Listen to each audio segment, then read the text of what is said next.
Joy here again, and welcome to another episode of Joy's Life Lessons. I am a believer of the fact that most things we should know about life, we learn them as children, and many things we should be doing, we also learn them as children. I'll give you an example. If you've been watching my videos since I started this program, you'd you'd know about my niece, okay, my little niece. And there's something she does. I learn a lot from that girl. I learned so much from my baby. It's interesting just watching her and seeing her mannerisms, and I see it's also interesting considering the fact that parenting has to do with the children tend to follow what they see. So I'm wondering if everything she's doing is what she sees us do, or is just or some of them are all her. I will be talking about how and when to love, and this is from observing what Tierra Olua does. Okay, children can be naughty and they can be trying in the sense that they do something you ask them not to do, and they know they've done something wrong and probably annoyed you, and there are different ways they can react. There's one way Tiara reacts that makes me laugh. It makes me laugh, but I do not laugh out. But it's also showed me how to love and when to love people. When we go against what someone we love um wants, or we wrong them, we annoy them. At that point where they are angry with us and when they are hot, they doubt our love. If you love me, why are you hurting me? If you love me, why will you choose to annoy me? Especially if it's something I have told you about before. Why do you keep doing this? Now, we also know we are humans. We tend to forget, we tend to sleep, we tend to be selfish. Maybe at that point we forgot that it will hurt this person, or at that point we just didn't think, we just did what we did. At that point when you realize, and maybe the one you love is angry or sad or hurting, what do you do? As I said, at that point they doubt the love, they doubt everything that people are building together, and it's up to you to make up for what you did. That's where Tiara comes in.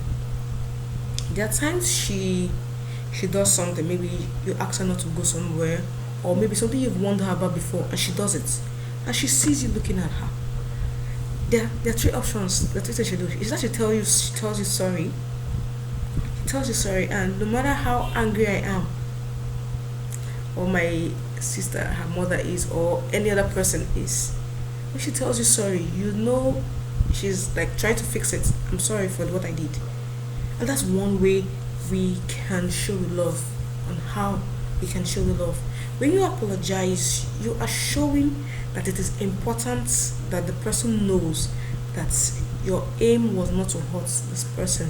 I'm not saying for those people who hurt you and say, "Shay, sorry, I will tell you."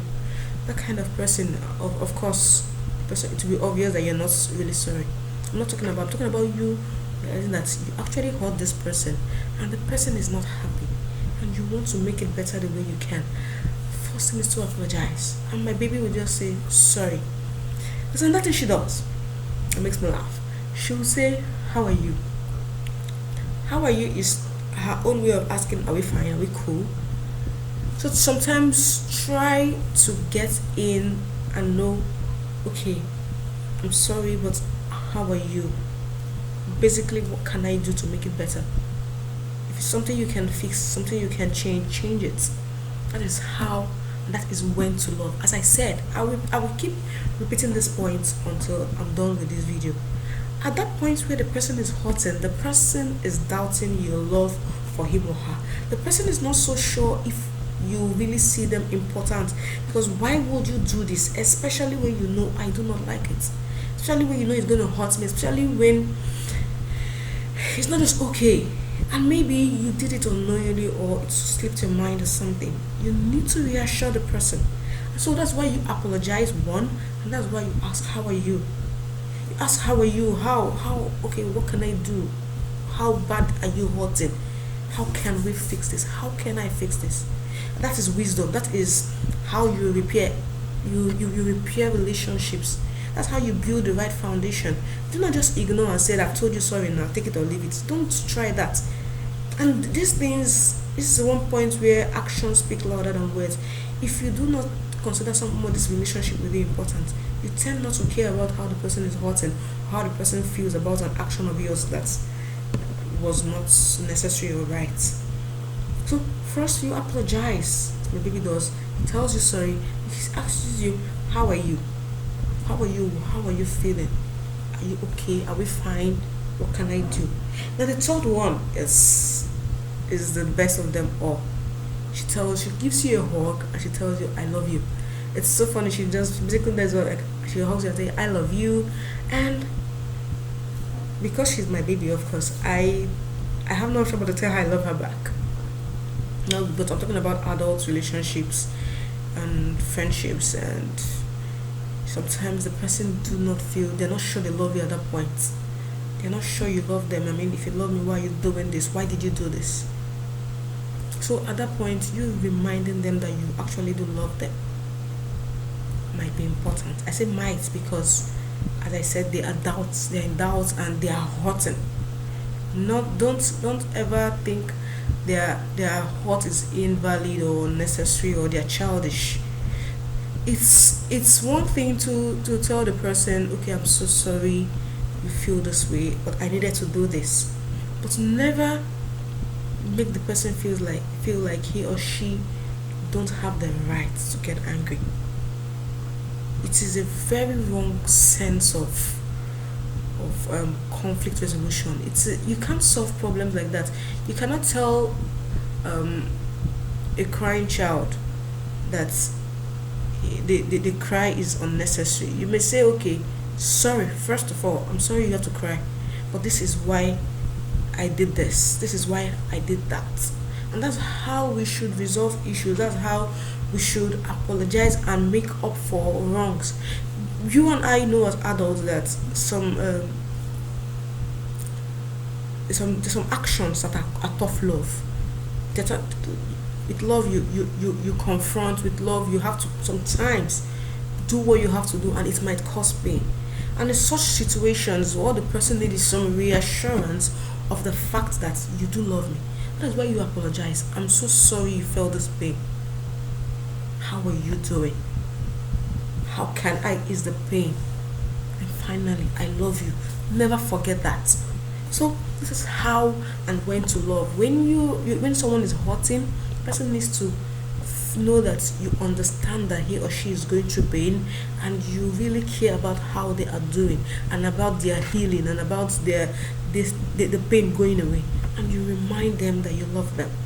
I'm talking about this for whatever relationship, as in talking about friendship, sisterhood, the brotherhood, the husband, the wife, whatever, however, in as much as that friendship is important to you and you hope to see it last for long, let us resist the temptation to downplay someone's complaints or emotions or reactions to things that they didn't find funny or they didn't see as good.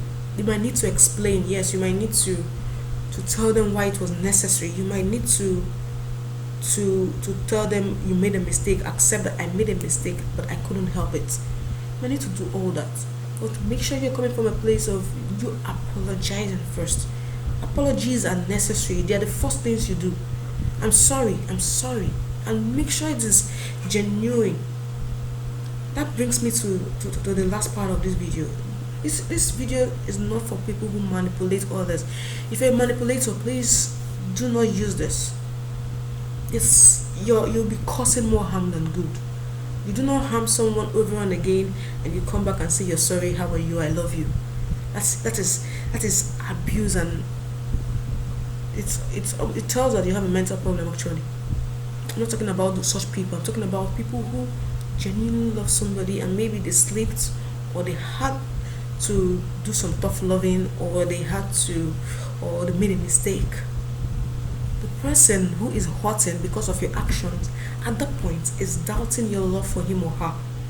At that point, they do not know. They're having doubts. Am I sure I should be with this person? Am I sure this person is not toxic? Am I sure? How long can I handle this? Am I sure this is okay? At that point is where you come in. It is how you come in is by apologizing first of all, and letting them know that okay, you want to make up. If you can make it up to them, you want to make sure that they heal fast. You want to make sure that they feel as good as possible. Then you remind them that you love them, and if possible, give them a hug if they allow you. Because at that point, you might try to hug somebody and they give you a punch. If they allow you hug them, you hug them. And I hope what I learned from my niece, I have passed it on to you, and I hope you practice this. These are life lessons I try to pick around from things around me, and I hope you learned this one of when and how to love. I'll see you in the next lesson. Bye.